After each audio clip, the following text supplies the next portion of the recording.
好學貓。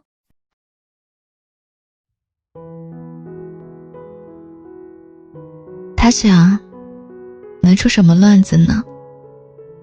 一輛車有一輛車的軌道，兩車擦肩相遇，也不過是起了點大風，呼嘯一下就過去了。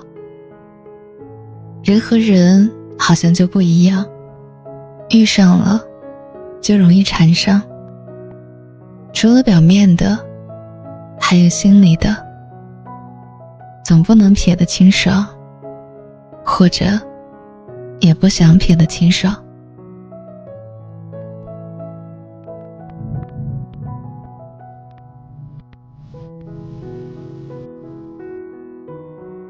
嘿，好久不見，別來無恙。這裡是舒爾的密語，我是舒爾。今天想跟你分享一個故事，是來自吳忠全的《最長的告別》，希望你會喜歡。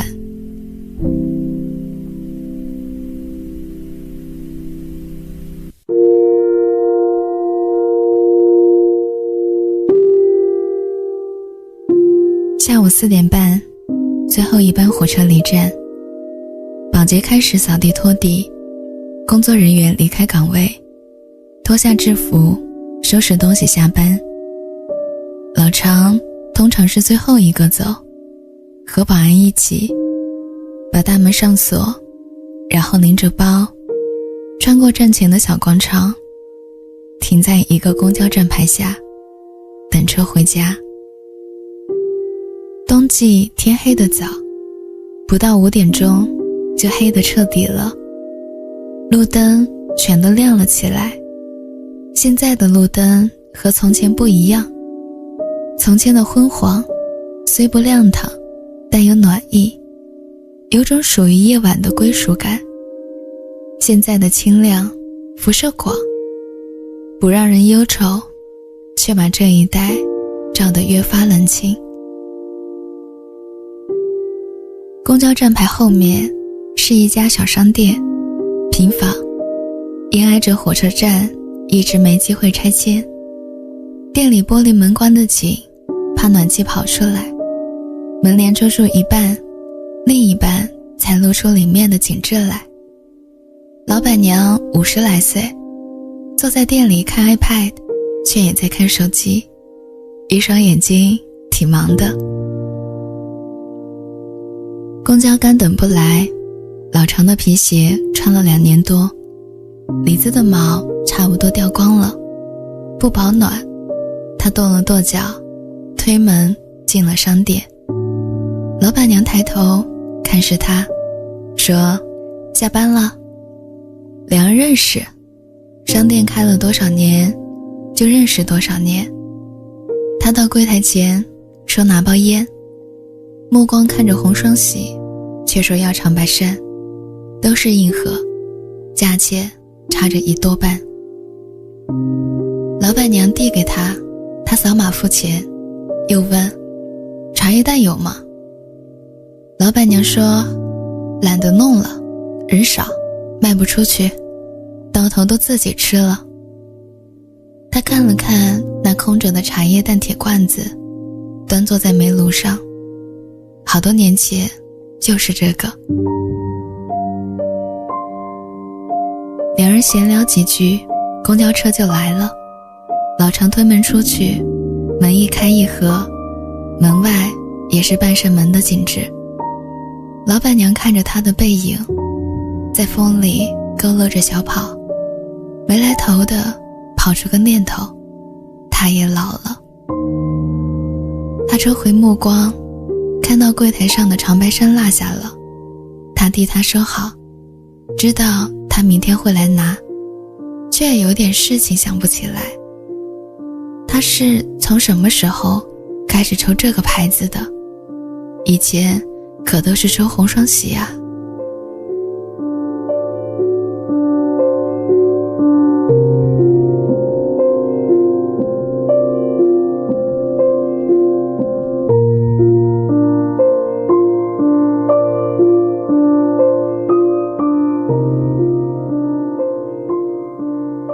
20多年前，那時火車站是這小縣城最熱鬧的地方，一整天一整晚都有车子停靠。乘客們不愿在小候车室待着，就都在站前廣場晃。這都是小商販們的生意，叫賣着拉扯着，打劫搶錢似的，總發生口角或是打鬥。保安們有時為了耍威風，就往外攆人，城管也幫忙。於是小商店這合法經營者就有了優勢，心裡的和實際的。冬天再冷，大門都敞開着，大喇叭喊着門前的貨品，茶葉蛋冒熱氣，煮玉米和土豆絲卷餅也放不涼，小板凳也有销路，人影穿梭，罵罵咧咧，不圖什麼回头客，和這時間一樣，都是一去不復返的旅人。那時不僅火車站熱鬧，她也年輕。她是從外面嫁過來的，一嫁過來就接手了小商店，成了老板娘。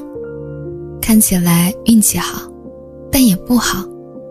隔2年，男人就病死了，留下個兒子。兩人相依為命，別人都勸她再往前邁一步，她聽勸。可這事兒不是聽勸就好辦的，還得相中，還得有眼緣，這就是另一件事了。老常那時也年輕，人長得精神，在火車站裡面當售票員。那年頭，逢年過節、學生開學啥的，火車票就不好買，普通日子臥鋪也不好買，都得半夜爬起來排長隊。有時排長隊也不管用，得找人，得偷摸塞東西。最方便往售票窗口裡塞的是煙，烟盒的尺寸跟故意設計似的，捲在錢裡，一出溜就進去了。紅雙喜價格適中，顏色也和新發行的100元鈔票最接近，於是成了硬通貨。老常每天都能收到幾盒，有時遇到朋友介紹過來的人，買一家人同一個軟臥包廂的，還能收到1、2條。這些煙抽不完，他就裝進皮包裡，下了班走進小商店，再賣給老板娘。老板娘識貨，這些煙大多也都是從他這賣出去的。他一邊數煙，一邊數錢，不動聲色地按進貨價收。他也同樣不吭不響地接過錢，數得不數，揣進兜裡就走。於是這老板娘和售票員就在這进进出出中，把紅雙喜變成了個閉環的市場。有時遇到紅雙喜缺貨了，他也讓買家照樣付錢，然後寫個紙條，2盒或是3盒，簽上自己的名字，遞給買家，告訴他去第2個窗口找男售票員，管用。買家將信將疑，到了晚上，那紙條就又回到他手裡，換成現金，被他揣進口袋。後來有天，他進來挑了一大堆的兒童零食，結過賬後卻不拿走，說是給你孩子的。那一刻，他有點分不清，這算是回扣，還是別的什麼東西。那個別的什麼東西，把他攪得心神不寧，日日就盼着他來。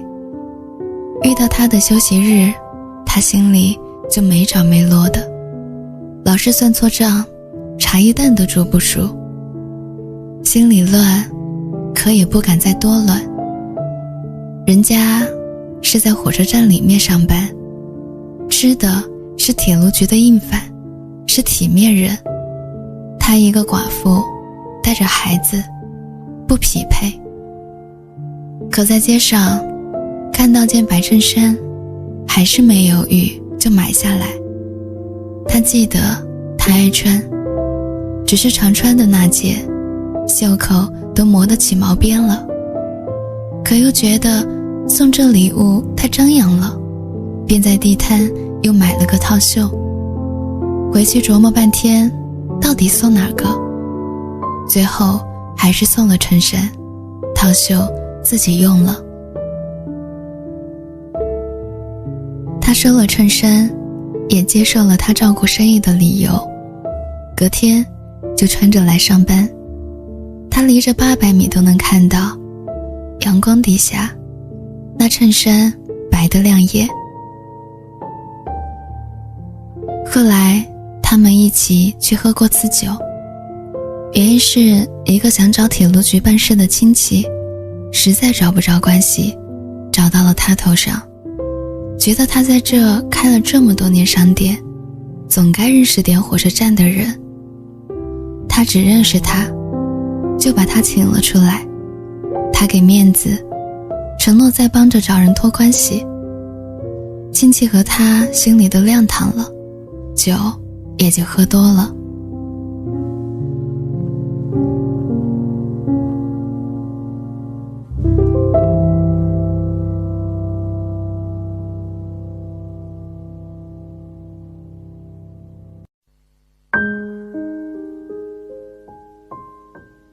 喝到深夜，他醉得說不清話，他沒地方送，就扶回了小商店。小商店再往裡屋，就是他和兒子住的地方。孩子睡了，占了一半的床，他占了另一半。他把他的鞋子脫掉，蓋上被子，心驚肉跳地走出去，擦了擦臉，喝了半瓶礦泉水，也算解了解酒。然後洗玉米，洗雞蛋，燒爐子。凌晨有趟火車，人總是挺多的。他要養家養孩子，一趟列車都不敢怠慢。凌晨4點多，天光有了初初的亮起，他睡醒了，摇晃着出來，也不說話，拉了把椅子坐下，看着他忙活。他給他遞了包杯装的豆漿，熱乎，說喝多了酒，肯定口渴了吧。他笑笑接過去，小口喝着，臉上還是宿醉的疲憊。過一會兒，新一罐的茶葉蛋也煮熟了，他也給他一個，說喝多了酒，胃肯定難受吧。他把茶叶蛋剥開，咬了一口，茶香味挺足的，剩下的大半個幾口就吃完了。他說，你一個人帶孩子挺不容易吧。他幹活的手沒停，心停了一瞬，說還行吧。他以為他會再就着往下說，他卻沒了話。過了好久，才像自言自語似的嘀咕了一句，你要是沒孩子該多好。他這回手裡的活停了下來，轉身進了屋子，找了個毛巾，要把湧出來的眼淚擦掉。他知道他在說什麼，說出口的和沒說出口的都讓他難受。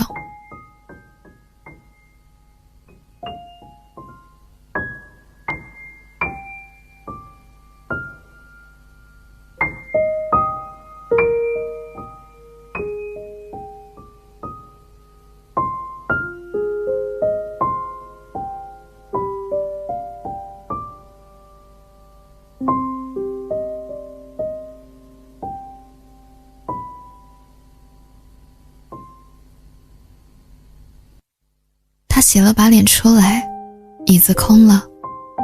他四處環顧，天光大亮，沒個人影，只剩一地的茶葉蛋皮。他拿把笤帚把蛋皮掃掉，對他的心思也跟着一起收了。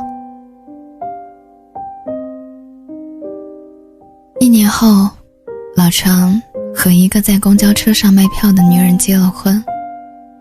女人長得一般，歲數也一般，但兩人都是賣票的，門當戶對，也有更多的話聊。這些他都是聽火車站門口的保安說的。他們都被邀請去參加了婚禮，他沒被邀請，也沒埋怨，去了只會更堵心。之後日子照常過，他還是會來用紅雙喜換錢，他卻沒有再給買家打過白條。不知怎麼，看到人還是正常，就是心裡別扭了。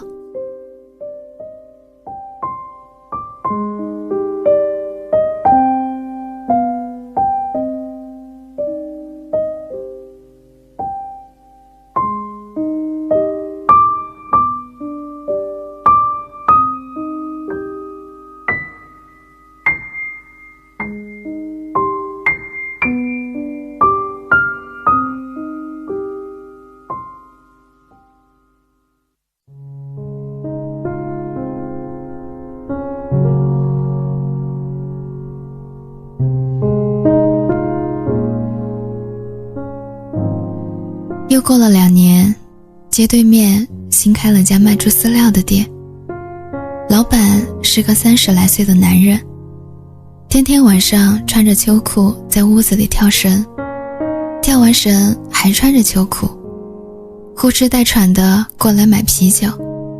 他好奇這是啥意思，他說愛喝啤酒，可又怕發福，這麼運動一下再喝，心裡沒負擔。他聽着好笑，又問那幫你賣飼料的小女孩是誰？前段時間咋沒看着？他說是他閨女，以前跟他媽，後來他媽又找了個男人，他看不上那個男的，就過來和我住了。2人都有孩子，誰也不用嫌棄誰，也不用怕誰拖累，這是個很好的基礎，走動就多了起來。1年後便結了婚，2人都是二婚，就沒辦婚禮。親戚朋友隨便吃了個飯，他也沒通知老常，但隔天老常卻來店裡，給他留了個紅包，說是恭喜你，真心的。他抓了把糖塊給他，說喜糖，他就剝開一個放進了嘴裡，又問他對你好嗎？他說剛開始過也不知道啊。他就笑了，推門出去又退回來，忘了辦正事，還是要退幾盒紅雙喜。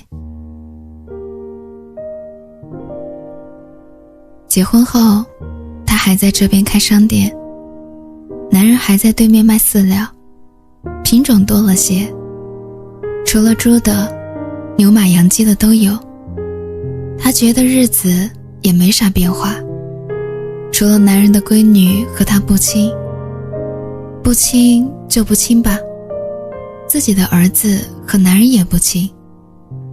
一開始是2家坐一起吃飯，後來也變成各吃各的，睡覺也是。他還是和兒子睡在商店裡屋，那對父女睡自己家。他只有想找他睡覺時，才把他往飼料店的裡屋拉。他覺得這日子過得奇怪，細想是缺乏勾連，就提議要不再生個屬於他倆的孩子。男人卻拒絕了，也不是拒絕，是當年生完閨女，計劃生育給結紮了。那時技術不好，結完了就是結完了，再也恢復不了。這念頭落下，這日子就繼續別扭地過着。老常那邊倒是生了個兒子，一段時間他臉上都掛着有喜事的笑模樣，可也沒掛多久，臉上就又換成了愁色。聽說是他老婆離職了，這也正常，兩人總得有一個人在家看孩子，可這麼一來，收入就少了一半，養孩子這事兒卻費錢，一多一少，錢就不夠花了。不過還好，他還有紅雙喜這份額外的收入，他仍舊能每天都來還錢。有時兩人也聊幾句，他問：孩子長得好吧？這個月份能喝點小米粥了吧？他卻回：這煙怎麼這麼多年都不漲價啊？你孩子那時候也喝含有 DHA 的奶粉嗎？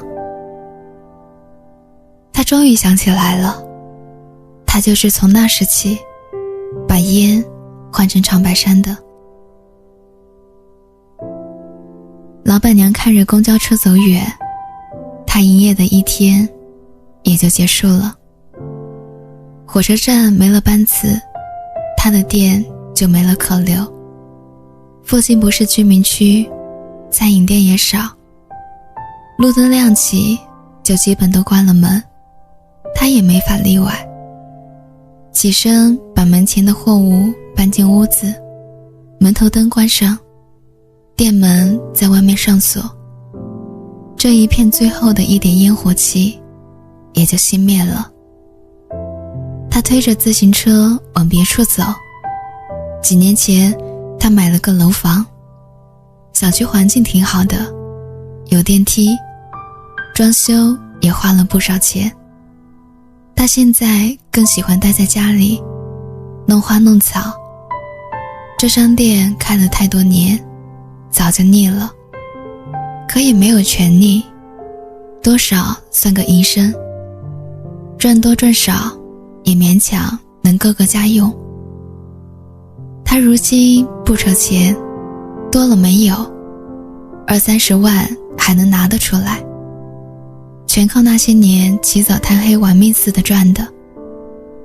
如今這些成了自己的底氣，養老本，在這小縣城足夠用了。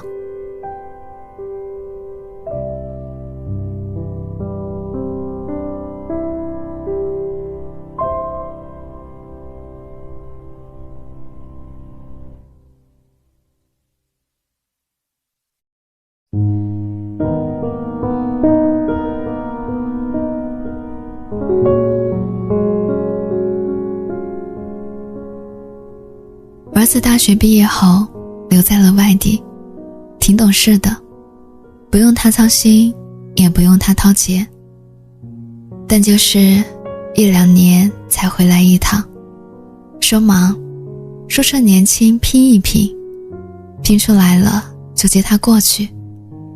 他覺得兒子有志氣，可也不想他太有志氣，這小地方沒啥不好的，拼不出来就回来唄，人在哪儿都是活，一口飯咋吃都是吃。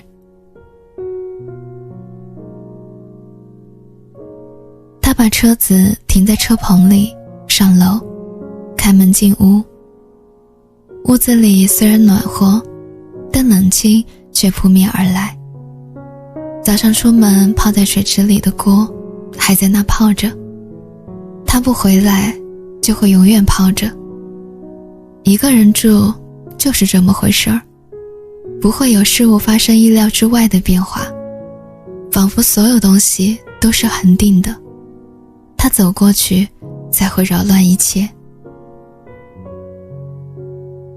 兒子上初中時，他和賣飼料的離了婚，離婚的原因還是因為老常。那時老常愛收人紅双喜的事兒被舉報了，調查部門把他請過去作證，看能不能查清到底收了多少。賣飼料的男人叮囑他一定要實話實說，添油加醋也行。他早看不慣老常了，自己有次買票沒給他塞煙，就死活說沒有做，害得他一路站着去的瀋陽，腿肚子都站浮腫了。他到了辦公室，調查人員客客氣氣的，還給他泡茶水喝，他卻一個字都沒往外吐。調查人員就黑了臉，威脅他做偽證也是犯罪。他知道他們手裡沒證據，所以才會找自己作證，因這原因心裡有底，便還是沒說紅雙喜，倒是講了老常給自己兒子買零食的事兒。最後他被請了出去，幾天後老常又回到了售票窗口，之後再也沒來自己這賣過煙。這事兒過後不久，他就和賣饲料的離了婚。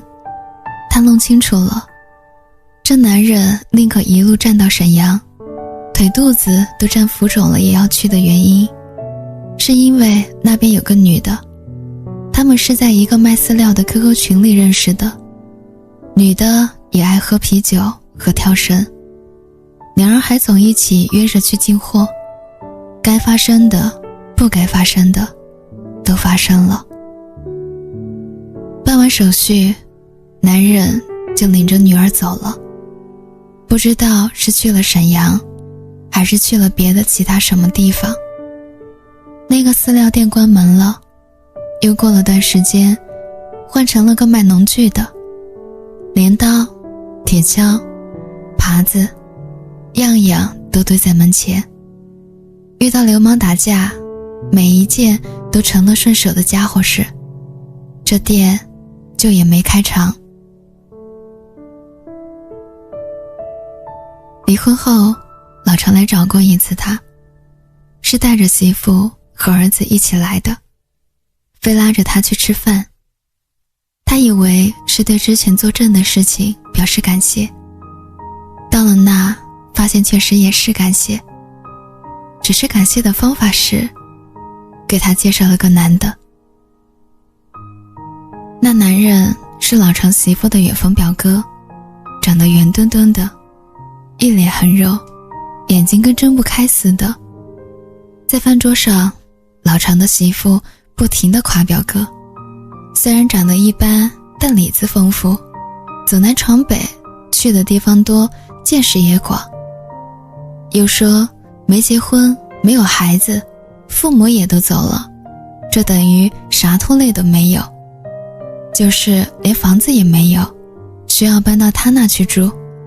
還說表哥好多年沒出去上班了，最喜歡待在家裡，正好能幫着看商店，這活一般男的都坐不住。老常聽不下去了，讓媳婦別說了，說這些你來之前咋都沒和我說。他心裡也好大的氣，在他們眼裡自己咋就是這光景了，只能配得上這種男人了。他嘴上卻說回去考慮考慮，這麼大歲數了，也結過2次婚了，這一步得邁得謹慎點。隔天老常來店裡買煙，買完卻不走，拆開就站在門口抽，抽過一根又接上一根才說，昨天的事兒你別尋思了，跟那樣的男的結婚就是把自己坑了。他點了點頭，心裡想着他還是向着自己的。他說我知道。說完又問，你媳婦又回去卖票了嗎？問完才後知後覺，這都是多少年前的事兒了。這些年日子過得快，一年似一日，他都沒有那種沉重的流逝感了。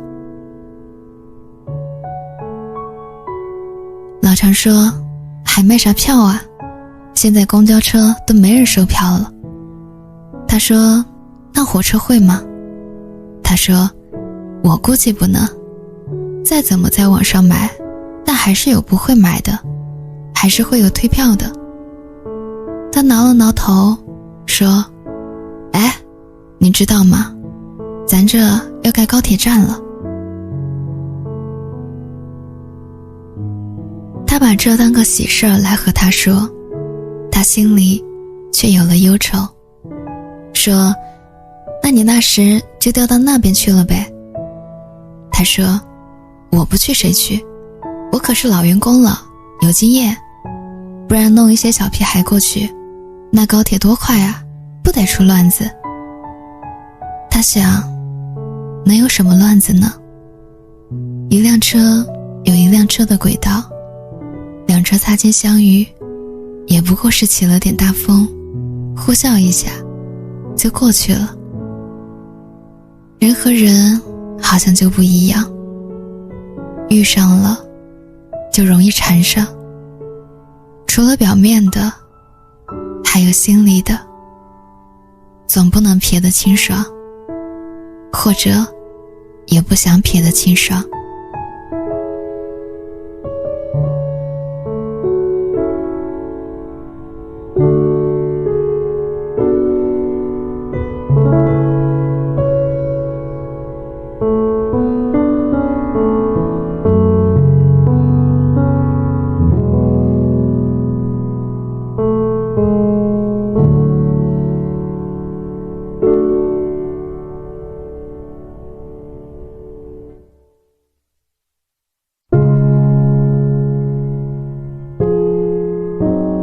几年後，他兒子考上了大學，辦了升學宴，老常两口子都來參加，熱熱鬧鬧的，好像所有的難事都過去了。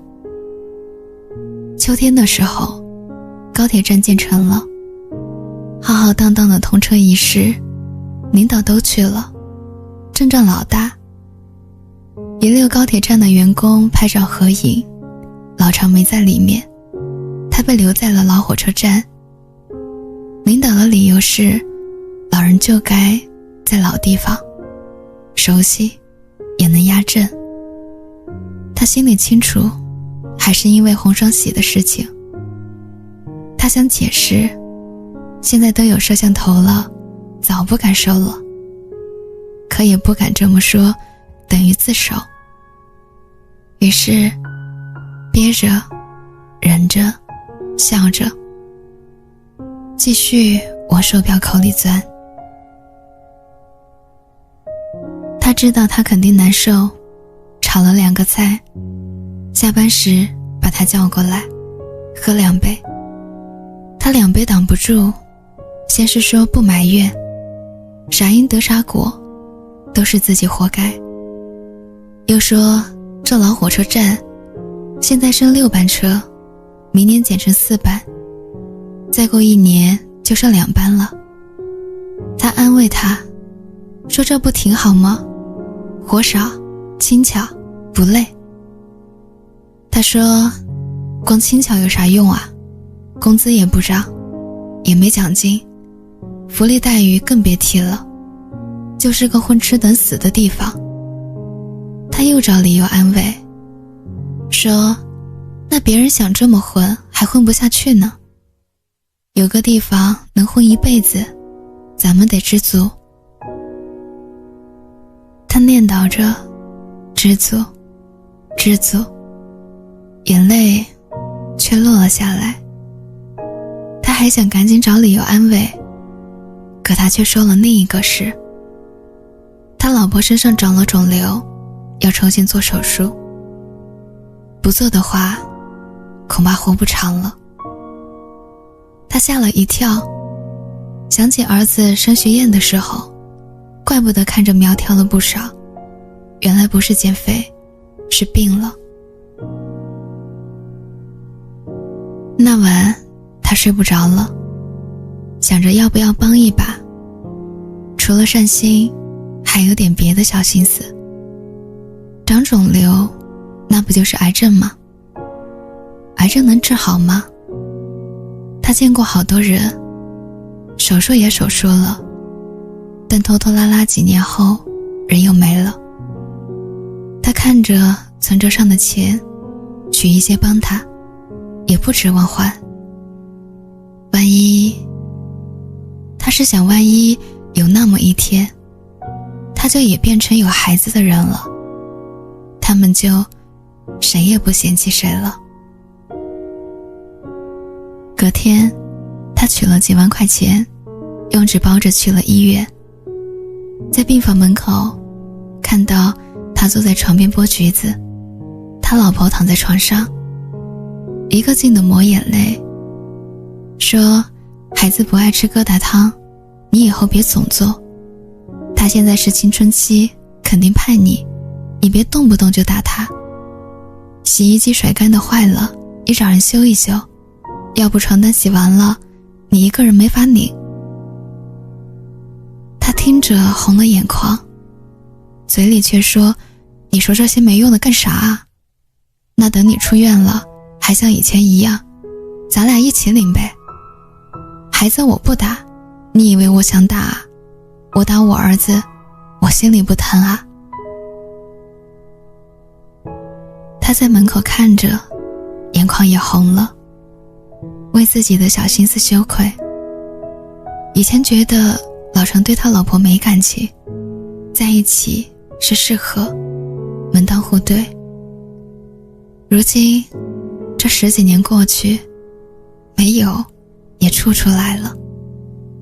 柴米油鹽，生活琐碎最磨人，也最容易磨感情。誰也沒深究過筷子為啥是2根，等到缺了1根才明白為啥。他推門進去，把錢留下，還把他們推脫客氣，轉身就走，背着身留下句話，嫂子你早日康復。這話是沒有任何雜質的真心。老常追出來喊他，他也不停步，想着聊聊聊聊，到此全部聊聊。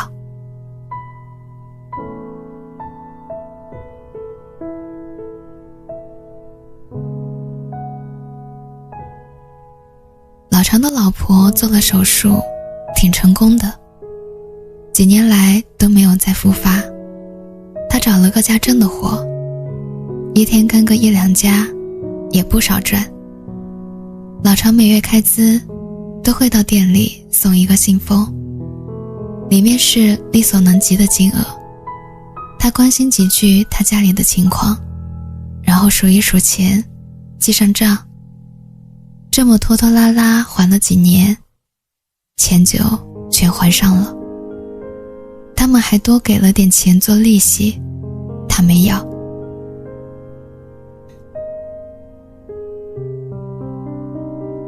後來兒子放寒假回來，他們2口子給兒子買了個品牌的羽絨服，這樁事才算了了。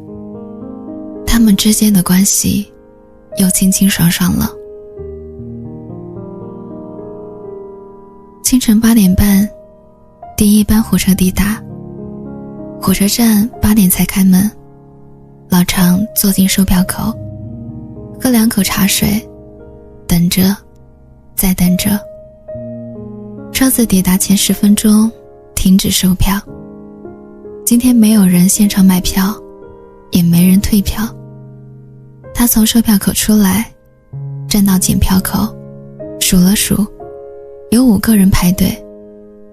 他拿着喇叭喊時間，喊車次，喊抓緊點。明知道就1班車，沒人會弄錯，可還是要喊。這是流程，也是儀式感。他如今是售票員，也是檢票员。检员增效，每個人就要身兼数職。送走了這5個乘客，他就閒了下來。有時因為太閒，還會拿個拖把幫着保潔拖拖地，而更多的時候是看看短視頻，發短視頻，或者走出火车站，看着冷清的廣場，一年四季的風景在目光裡變換，沒啥新意。他則坐在店裡看網劇，看看綜藝節目，天氣好的時候搬把椅子坐在門前曬曬太陽，想想心事。可現在也沒啥煩心事了，一想也想不出來。但人就是有種莫名的憂愁，他懷疑自己是不是得了抑鬱症，現在這病挺流行的，想去查查，後來也懶得查了。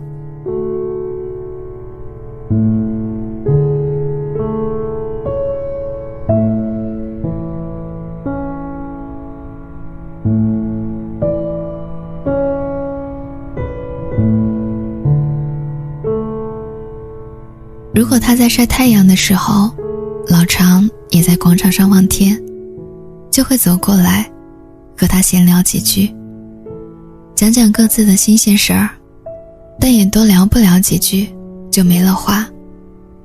天天見面哪有那麼多話聊，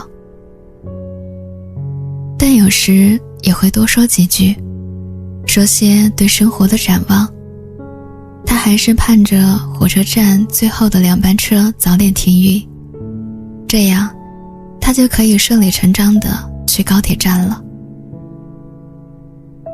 他也在盼着，到了這一天，自己便可以順理成章地把商店關掉了，以後沒有機緣就不再見面，他們也就都可以抽身，不用再像2個被時代拋下的老頑固一樣守在這裡，如同守着一段過往，不願撒手。這些年在火車站看過最多的就是相聚和告別，哭啊笑啊的瘋瘋癲癲，而他卻從沒細看過自己為何把最短暫的相遇變成了這最漫長的告別。他幻想着那一天，或許下雪，或許有霧，最後一聲汽笛拉響，半生遠去。鐵門拉下，上鎖，沒有鄭重的再見，與所有人都只是尋常的一天。好學貓